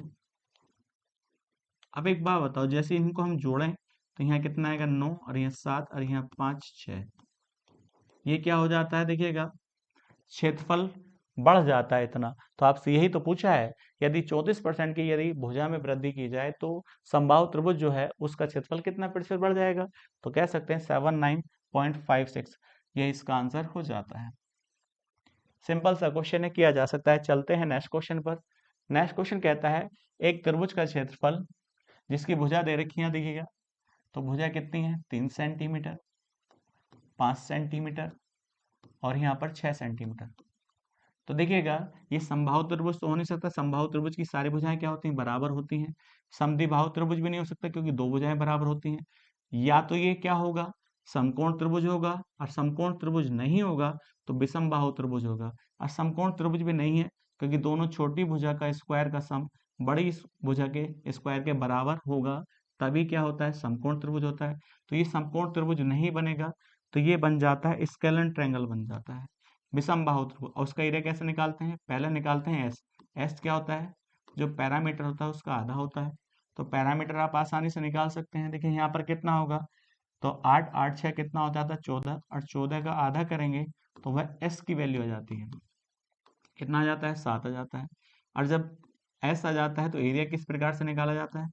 एस एस माइनस के पहली साइड, एस माइनस के दूसरी साइड और एस माइनस के तीसरी साइड। तो ये क्या आ जाता है? एरिया ऑफ ट्रायंगल आ जाता है। देखिए हमारे पास एस कितना है? 7 है। इसी प्रकार से देखिएगा आप 7 7 में से कितना घटाएंगे आप? 3, तो यहाँ 4 आ जाता है। 7 में से आप किससे घटाएंगे? 5 को, यहाँ 2 आ जाता है। इसी प्रकार से 7 में से आप 6 घटाएंगे तो यहाँ 1 आ जाता है।